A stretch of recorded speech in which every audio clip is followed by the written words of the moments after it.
So unfortunately, I mean, I think it's unfortunate, Bean is like this on this stand, just constantly. He doesn't mellow out. And I'm probably anthropomorphizing, but I really feel like he wants outside. And the reason I feel this way is because he looks like he wants to fly, but he knows that there's a window there, is because from the other side of the room, he has always flown to this corner. And obviously there's a window here. And he lands on the sill. It's not like he tries to, you know, just face first through the window, but I feel like he wants to be outside. If he steps up or flies at any point where I can get him on my hand, I think I might see how he does in just this extra cage that I don't put anybody in over here. So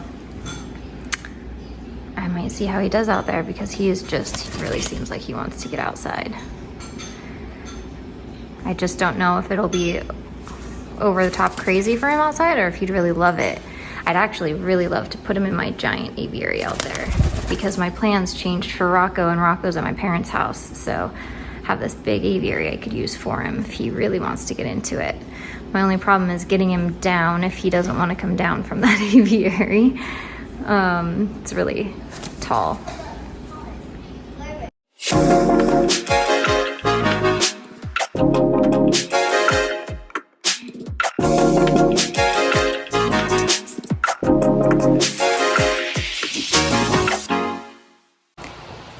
So right after I took that video, he wanted to step up and I brought him outside, and look how content he is, you guys. I went to put him in the cage and he didn't seem to want to go in there. So, do you want to go in here? Well, now he does. What do you think? What do you think about this?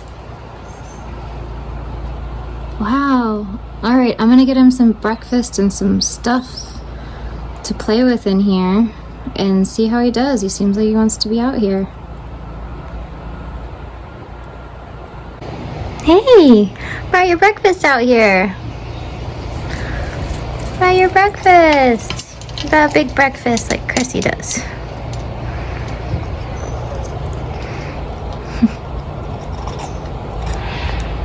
Gosh, I really thought that being outside would like be senses overload for him, but he seems super happy out here. I might expedite the outside process for this guy.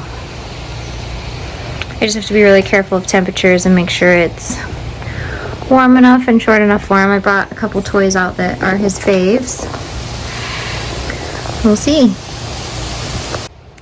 So, because I've been moving Bean around so much, my stands, it hasn't been as easy to feed him as consistently as I would do a diet conversion, always having pellets around, because then he might be on a different stand and it's not as easy to put stuff there. So I don't know if he's quite eating the pellets yet. Yesterday was kind of really only his chance to do it, but he loves the birdie bread that I made for Blueberry. So this is definitely working as my diet conversion tool. It's awesome. So he eats the fresh food really good, and then he eats the birdie bread great. So right now that's his 2 meals. He gets the fresh food in the morning and he gets birdie bread because it's easier to put around. And hopefully he'll be eating pellets here soon.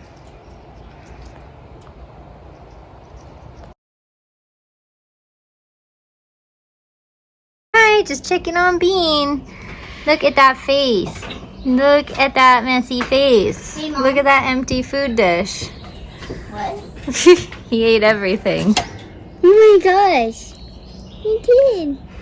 Definitely likes this enclosure better. Oh my gosh, Capri, he's letting you pet him. I offered him pets and he was like, yes, please. Aww. He feels exactly like CRESSI. That's awesome. Also, I couldn't find the other picture. Okay, that's all right. Bean, do you want to come in?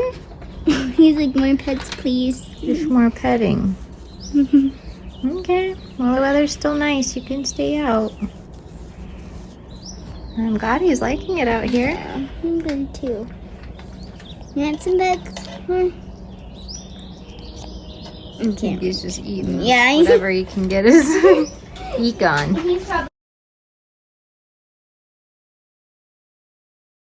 It's a nice day out, and Bean stepped up real nice. So I'm gonna see if he wants to hang out outside. This is his first time in an aviary. I know. I know, scary. Woo. There you go. Look at you. Look at you. I'm gonna reverse the camera. We got some fun stuff out here. I just put fresh new kebabs out. Put some wheatgrass out. There's some real good stuff in here you can play with. It's all brand new for you. It's all brand new. I expect to see a total mess on the ground when I get back. Oh my gosh, he's so funny. He's like dinkily putting his foot, like reaching for stuff. I put in some birdie bread for him. Yay! Just because he loves that, so I thought it would make him feel good out here.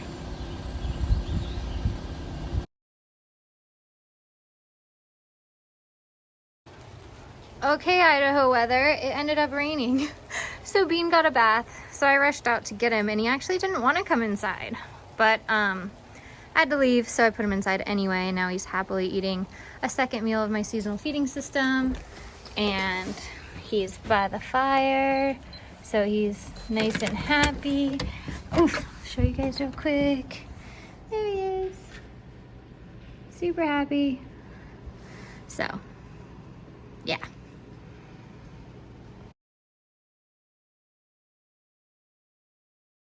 Just head scratches. Do you want to go outside today? Will you come? I know you just want head scratches. Oh my goodness. Will you come? Good job. Let's go outside. You go outside? It'll be good.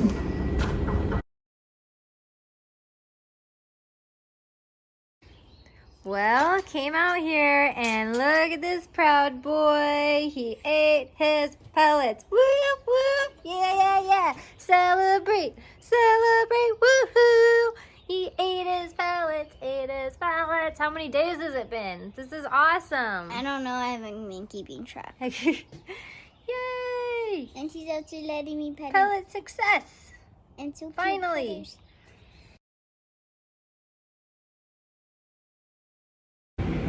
So I had Bean on this stand in the window, and he saw me sneaking a fruit snack because Capri's asleep, and he tried to fly over here. He's not super skilled at flying though, so he ended up by the trash can behind me, and then he walked over on the ground and came up, and now he's hanging out. Where are we hanging out? So now we're just hanging out. I think he thought there was going to be some human food goodies, which no, they're not. I made sure I was done eating them before I picked him up, but now we're just hanging out, watching a little TV together. Not SpongeBob though. He has not been talkative yet, and he hasn't made any clicking bar sounds like Laura talked about being really annoying that he does. Luckily he hasn't done that either. But yeah, we're just hanging out. Right? We're just hanging till it's bedtime. Capri sacked out early tonight, so it's a little quieter around here.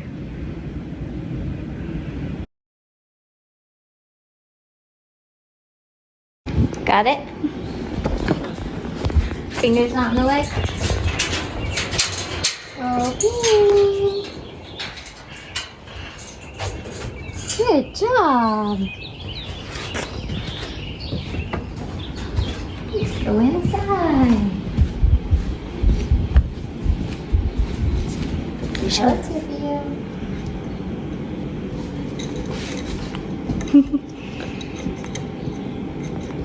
Do you want knock there? Good job. And over here. Look how well he's stepping up. Go off there. Oh, head pet. He is so sweet. Little head pet break. He's like, what about more? Do you want you want to go to a different stand? Nice, good. Thank you. Oh my gosh, can you guys see Blueberry just going to town on this toy? He had to learn, or she has had to learn, to play with all the macaw and medium-sized bird toys because that's what we have around here. But just kind of goes to show all toys for all sizes. Okay, anyways, totally distracted.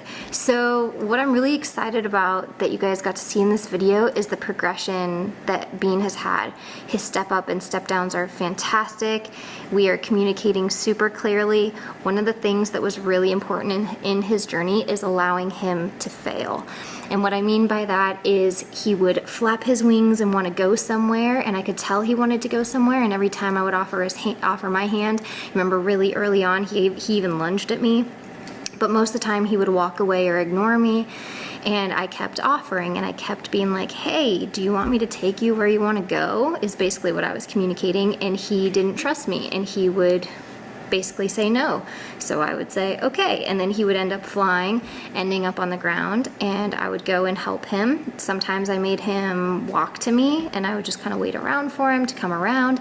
Sometimes I would go pretty much to him. It was just always kind of varied. A lot of the time I let him, you know, walk around a little bit and eventually find me and ask me to step up, you know, for him and stuff, and I would step him up and then take him where I thought he wanted to go, and we were kind of learning how to communicate to each other, and he was learning to trust that I understood what he wanted, because I did. I knew he wanted to go somewhere, and kind of when birds communicate through their body language of like leaning towards where they want to go, that's kind of what he was doing, and I was being very receptive to it and trying different things. If I walked to a play stand, I could feel through his feet, because I've been holding him from day one, been holding his feet, I could feel through his feet whether or not he wanted to go there or stay with me. So it was really powerful, and then eventually he started to learn and he stopped failing. So instead of choosing to fail every time and being like, this human doesn't know what the heck I want, he started being like, okay, I'll step up on you and give you a chance. And that's when the communication really began, and now he rarely says no. When I see that he wants to do something and I offer, he's right there. That made all the difference in the world, and that's why he steps up and steps down so nicely. It's really cool. I'm so excited. I just feel like our communication is on point. So I'm excited that you guys got to see that in this video. The other side of getting this clear communication has been figuring out Bean's reinforcement. I really haven't been using treats. The treats that he takes is my birdie bread and my seasonal feeding system. I have to say, this is the first time. This is the first time I've ever used my healthy diet as the actual treat, but he's so excited about this food that it works. Face. I swear I have the male version of CRESSI. You are... He wiped off his beak and it did nothing. It did nothing, Bean. Your face still looks like that. You got a little something that makes your beak look like it's growing food. Oh my gosh, look at your face. Too funny. I made new birdie bread muffins today, but you wouldn't know it because it's what he ate first, and now he's going for this. It's still on there. It's still on there. Oh. It's like, I'm trying. There you go. You got it. You got it. So my reinforcement has been seasonal feeding system over here, birdie bread muffin over here, or half a birdie bread muffin. Also outside has literally been a reinforcement, has been a reward to him. I think that the clear communication, taking him to a play stand that he wants to be on, has been a reward for him. So he is a bird that I am using multiple reinforcers that I would say I don't normally. I can tell that He really likes to be on that play stand to sleep. He likes to be on this play stand to eat, or this one to eat. He likes them all, and I make sure that they all have some type of reinforcement about them, and then also he's showed me that they have certain reinforcement about them. I literally turned a whole play stand around that was not on wheels, and he didn't freak out.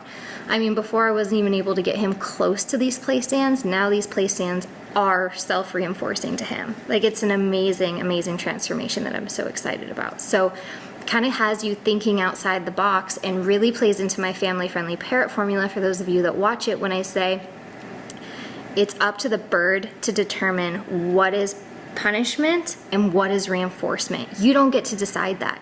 You don't get to decide, oh, I'm going to punish you and put you in your cage.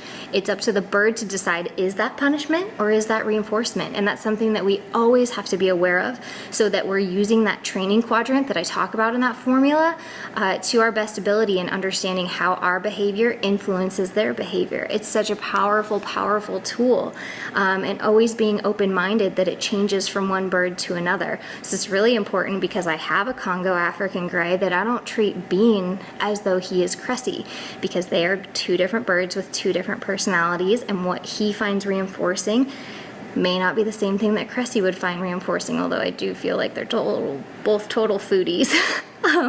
So there are some comparisons, but at the same time, for those of you with multiple birds, make sure that you aren't treating them identically, because what one bird views as reinforcement, the other one may view as punishment. So it's really important you don't get locked in to any one thing. And again, this could change. Outside could become punishment. A play stand could become punishment at any time if misused, or some things happen. So it's something to be aware of, that it could be always constantly changing. So it's up for evaluation every time. So really interesting. I hope you guys gained a lot of insight from this video and enjoyed it, because I feel like it had a lot of little tidbits of knowledge in there. It was really cool to be able to see how Bean was interpreting everything. So thanks for watching.